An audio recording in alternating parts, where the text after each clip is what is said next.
If Java is to remain competitive, then we must move it forward faster. Most people first encountered Java either during their computer science course or their personal reading. So now, let's look at the Java you must have probably come across. So let's say you have a program where you want to have a list of numbers from 1 to 10, and at the end you want to print out all the even elements. So now this would be the old Java. Quite verbose, quite lengthy, isn't it? So as we saw, that Java could be shortened if we used other languages. Or let's give another example. Let's say you have a program that wants to get numbers from 1 to 5. Then it doubles those numbers. That is like 1 times 2, 2 times 2, 3 times 2. Then it sums up those numbers. Using our normal old Java, this is what we will come out with.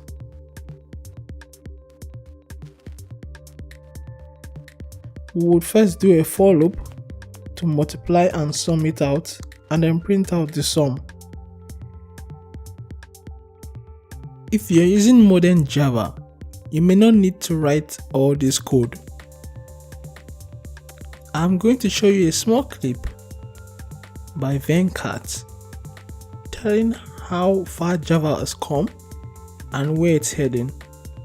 Java is improving. It has added a lot of features and it is still adding. Seeing today is Java development in Java has been by far the best in the past, I would say 4 or 5 years compared to past 20 years. And I'm going to put my money on this. The development in the space of Java is going to be biggest in the next 3 to 4 years than we have ever seen, in my opinion. Even GitHub loves Java. And that is that GitHub loves Ruby, and we truly do. In many ways, we owe our success to it.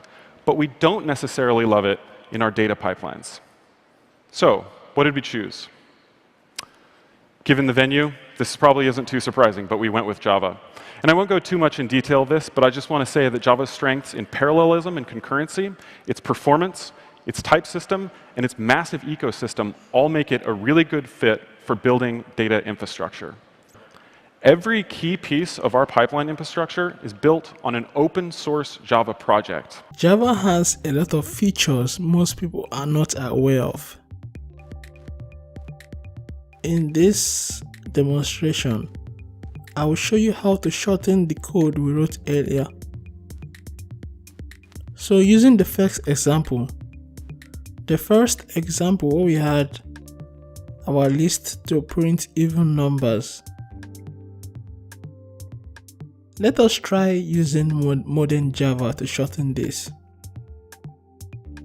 So first, to create my list, I will just use the asList method to create my list.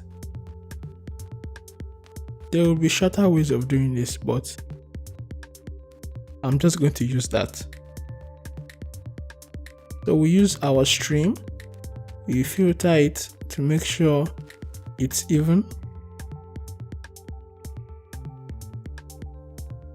Then we loop through it and print out each element.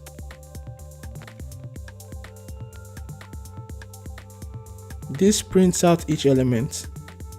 So that's the code. In case you want to actually specify a string, like saying even elements like we did before, adding an extra string to the output, you will also do that.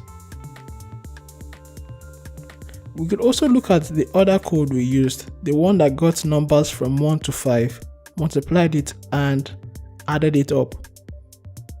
Perhaps this is what they taught you in your university.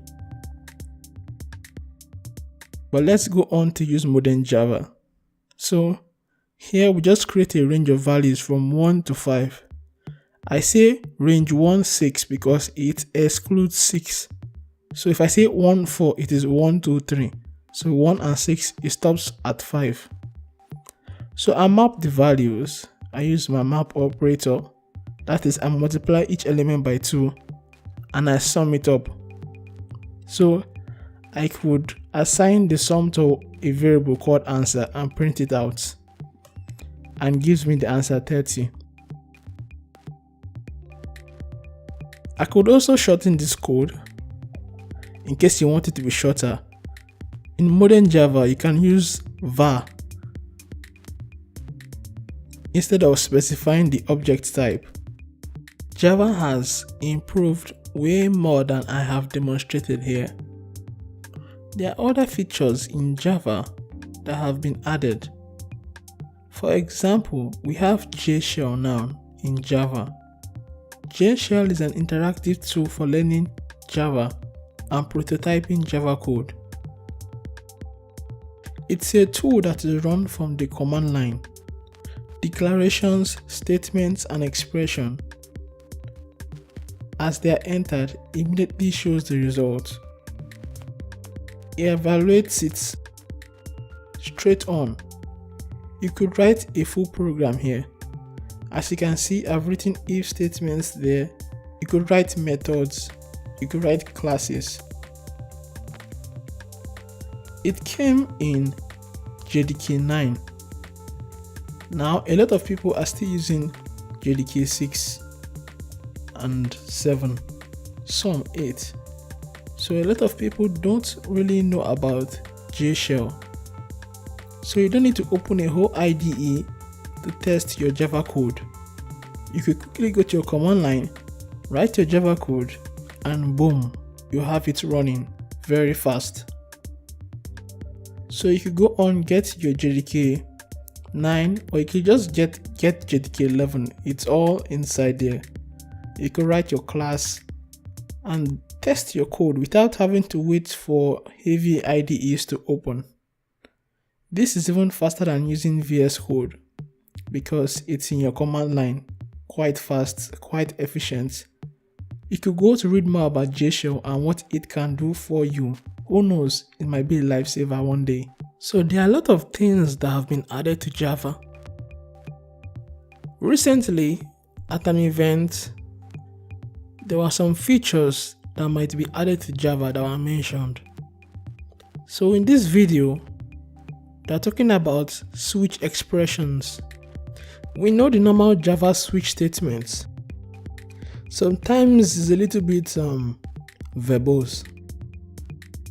But coming soon to Java, they have switch expressions which are coming to Java. So right now, I can stop talking and then you listen to the video. He is the chief architect of the Java platform group at Oracle. Switch expressions let you take code like this and actually write what you mean. You can write switch as an expression. It returns a value. So you switch on the day, you've got the cases nicely lined up. We use the same arrow syntax that we used in Lambda expressions to denote the value to be returned. An important point here is that no default is needed. The compiler can deduce from the declaration of the day of week enum that these are the only possibilities and that you've covered them all in the switch. So there's no need for you to write default : throw an exception, because it's just not going to happen. Now, if you forgot a case, the compiler will complain, and you can fix that either by adding the missing case or by adding a default case. So switch expressions are also in JDK 12 early access. You also have what we call records, which we can use to replace our Pojo classes that have a lot of boilerplate code. We all know Pojos. Here's a classic Pojo. It's a point, $X, $Y, constructor, accessors, and oh yeah, I forgot something, didn't I? Yeah, we need equals hashcode and ZooString and all of this boilerplatey stuff. IDEs can generate this, but that doesn't really help with reading, and that makes it easy to cut corners and introduce bugs. Another thing about POJOs, especially a POJO like this, is that the encapsulation it provides as a class is not actually necessary. What we need is a way to say that this class is just a transparent container for some data. Records do just that. They replace all that POJO code with just one line, because sometimes data is just data. You can customize records. You can override the hashcode method if you like. You can define additional methods. Here's a norm method for our point. You can customize the constructors. Apart from all this, Java developers are actually cool, you know? In the algorithm tight, we code hard in these cubicles. Gotta use Java if it's gonna run right. We code hard in these cubicles. Java keeps adapting, you know it's built to last. Now, a lot of people have expressed their concern on Oracle now charging for Java. Unfortunately, a lot of people have posted wrong information about this statement. Actually, Java is still free, just that there are little things you need to understand. So I'm going to post a video now about that topic. Java is still free. As George mentioned, to establish a level playing field, Oracle has open-sourced all of the significant commercial features that were previously available only to paying customers, these including application class data sharing, Java Flight Recorder, Java Mission Control, and the Z garbage collector. Oracle builds and OpenJDK builds at this point are functionally interchangeable. This means that you can switch from one to the other as you please. It also means that all of this code is available under the GPL for anyone to build, test, publish, update, and support. So going forward, you'll continue to be able to get Java implementations in most any Linux distribution, whether derived from Red Hat, Debian, Gentoo, or even Arch. You'll also be able to get it from other providers. I would put in some links below to help you understand more about why Java is still free and not to get confused with everything. In case you don't want Oracle's JDK, you can go to Amazon Corretto. Now, Amazon this year announced their production-ready OpenJDK build. Now, this is for free and is for long-term support. So in case you might say, alright, I want something free and with long-term support, something that's production ready, you can use that. You also have other people who provide OpenJDK binaries. For example, you have Adopt OpenJDK. They are not the only one, but you have others that provide. So you have a lot of options when it comes to getting your JDK. That will never be an issue. I have spoken a lot about Java, and currently Java is still one of the top languages when compared to other languages. Now, this video is not particular about trying to compare Java or say Java is better than other languages, but it's just to show you where Java is, because people tend to say, oh, Java is very verbose, Java is old school and stuff. Yet, if you look at this, Java is even increasing in popularity as of December 2018. Even in GitHub, the top languages over time, number one for them was JavaScript and second was Java. So we can see here that in summary, Java is one of the top languages. And with how Java is beginning to evolve, we expect it to be the top for quite a while. If you did like this video, please like and subscribe.